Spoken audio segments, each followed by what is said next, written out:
नमस्ते। आज हामी एउटा यस्तो क्रिकेट खेलको बारेमा कुरा गर्दैछौँ जसले साँच्चै इतिहास बनायो, नेपाल र नेदरल्यान्ड्स बीचको त्यो T20 भिडन्त हो भर्खरैको। हामीसँग यस खेलबारे विभिन्न समाचारहरू छन्। हाम्रो उद्देश्य चाहिँ यो खेल किन यति अविस्मरणीय भयो, यति महत्त्वपूर्ण किन भयो, त्यसको गहिराईमा पुग्नु हो। बिल्कुल, यो खेल मतलब सामान्य थिएन नि। सबैभन्दा ठूलो कुरा त के भयो भने पुरुषहरूको व्यावसायिक क्रिकेट इतिहासमा पहिलो पटक खेल तेस्रो सुपर ओभरसम्म गयो। तेस्रो सुपर ओभर? ए हो र? हो, यो आफैमा एकदमै दुर्लभ अनि रोमाञ्चक घटना हो। खेलको अलिकति पृष्ठभूमि हेरौँ न। यो जुन 16-17मा ग्लासगोको टिटवुडमा भएको थियो हैन? हो, टिटवुडमा। स्रोतहरू भन्छन् नेदरल्यान्ड्सले पहिले ब्याटिङ गरेर 20 ओभरमा 152 रन बनाएको थियो 7 विकेटमा। 152 रन। उनीहरूका लागि निदा मानुरूले 35 अनि विक्रमजीत सिंहले 30 रन जोडे। ठिकै स्कोर थियो। तर नेपालको बलिङ पनि मतलब कमजोर त थिएन नि है? थिएन, बिल्कुल थिएन। विशेष गरी सन्दीप लामिछानेको प्रदर्शन एकदम राम्रो रह्यो। कस्तो रह्यो उनको प्रदर्शन? उनले 4 ओभरमा जम्मा 18 रन दिएर 3 विकेट लिए। त्यो महत्त्वपूर्ण थियो। यसले नेदरल्यान्ड्सलाई ठूलो स्कोर बनाउन दिएन र खेललाई एकदम प्रतिस्पर्धात्मक बनाइराख्यो। भनेपछि 153 रनको लक्ष्य T20मा यो चुनौतीपूर्ण त हो, तर असम्भव चाहिँ होइन नि? होइन, चेस गर्न सकिने लक्ष्य थियो। अनि नेपालको ब्याटिङ? उनीहरूले पनि ठ्याक्कै 152 रनै बनाए, तर 8 विकेट गुमाएर। हो, ठ्याक्कै बराबरीमा रोकियो। कप्तान रोहित पौडेलले राम्रो खेले।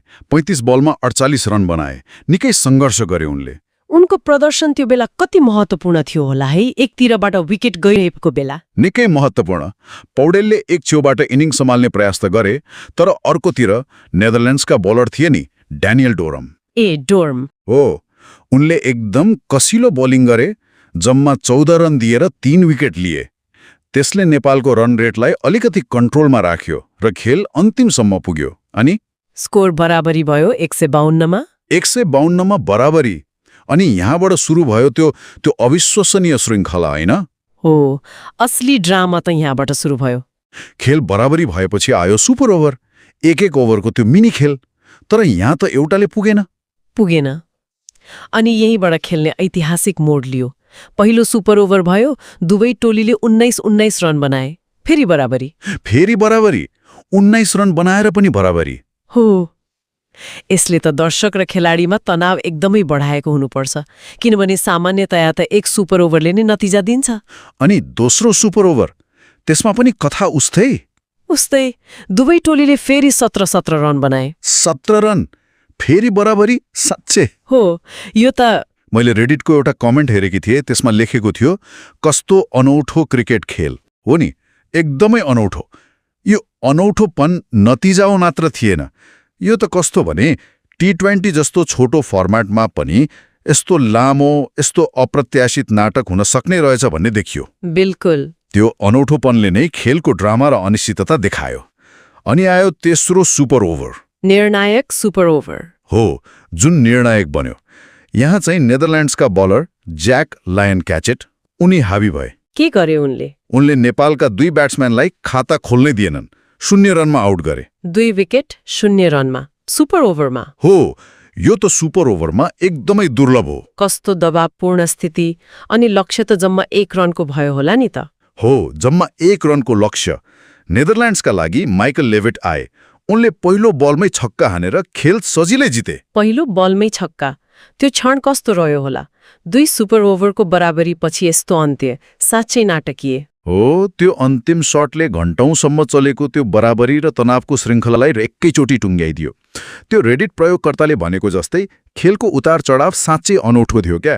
उच्च स्कोर भएका 2 बराबरी सुपर ओभर अनि तेस्रोमा यस्तो एकपक्षीय नतिजा त नेदरल्यान्ड्सको पक्षमा गयो, तर नेपालले देखाएको त्यो लडाको भावना त्यो पनि त प्रशंसनीय छ नि होइन? बिल्कुल। स्रोतहरूले पनि नेपालको प्रदर्शनलाई राम्रो भनेका छन्। यो खेल पक्कै पनि नेपाली क्रिकेटको इतिहासमा एउटा अविस्मरणीय अध्याय बनेर रहन्छ। निश्चय पनि। यसको ऐतिहासिक महत्त्व त छँदैछ। पुरुषहरूको अन्तर्राष्ट्रिय क्रिकेटमा पहिलो पटक तेस्रो सुपर ओभर। तर यसले एसोसिएट देशहरू बीचको त्यो बढ्दो प्रतिस्पर्धा र उनीहरूको क्षमतालाई पनि देखाउँछ। नेपालले बलियो मानिने नेदरल्यान्ड्स विरुद्ध बराबरी खेल्नु सानो कुरा होइन। हो अनि यो घटनाले एउटा गम्भीर प्रश्न पनि उठाउँछ जस्तो लाग्यो मलाई। खेल बराबरीमा सकिएपछि निर्णयका लागि यस्तो अभूतपूर्व अवस्थाहरू आयो भने यसले टी20 क्रिकेटको भविष्यको रणनीति वा नियमहरूलाई कसरी प्रभाव पार्न सक्ला? कि अब नियममा फेरि सोच्नुपर्ने हो कि? यो महत्त्वपूर्ण प्रश्न हो। के अब टिमहरूले अभ्यास गर्दा एकभन्दा बढी सुपर ओभर खेल्ने रणनीति बनाउलान्? के कसो? हुन सक्छ। के यो घटनाले नियम बनाउनेहरूलाई सुपर ओभरको नियमबारे फेरि सोच्न बाध्य पार्ला? जस्तै लगातार बराबरी भए के गर्ने भन्नेमा अझै स्पष्टता खोज्ने कि वा अरू विकल्प? यसले खेलाडीको मानसिक सहनशीलताको पनि त चरम परीक्षा लिन्छ नि। साँच्चै 3-3वटा सुपर ओभरसम्म खेल्नुपर्दा खेलाडीको मानसिक अवस्था कस्तो भयो होला कल्पना गर्न पनि गाह्रो छ। हो, यो खेलले टी20 क्रिकेटको रोमाञ्चकता र त्यो अनिश्चिततालाई एउटा नयाँ तहमा पुर्याएको छ। खेल खेल्ने तरिकालाई कसरी प्रभाव पार्ला यो विचारणीय